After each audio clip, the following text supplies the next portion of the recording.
السلام علیکم ورحمۃ اللہ وبرکاتہ۔ امید ہے آپ سب بخیر و عافیت ہوں گے۔ جیسا کہ آپ حضرات جانتے ہیں کہ حضرت مولانا سلمان ندوی صاحب نے حضرت معاویہ رضی اللہ تعالیٰ عنہ کو لے کر بہت گستاخانہ جملے کہے اور ان کو اس امت کا فرعون کہا اور طریقے سے صحابہ کرام کی شان میں گستاخیاں کی۔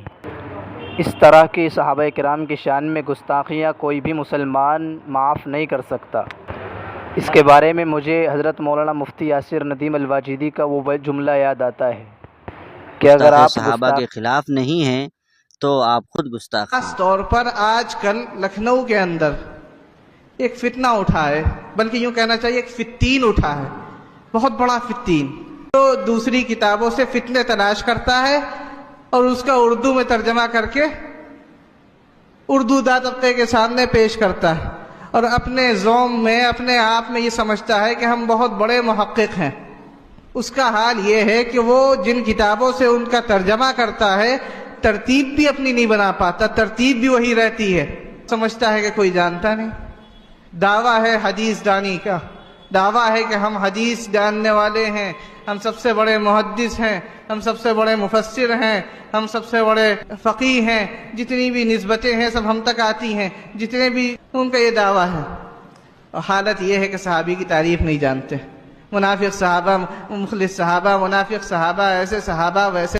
آج بہت آسان ہو گیا ہے حضرت معاویہ کے اوپر انگلی اٹھانا، جس کا جی چاہ رہا ہے حضرت معاویہ کو باغی، ظالم، طاغی، خاطی، جتنا منہ میں آ رہا ہے کہہ رہا ہے۔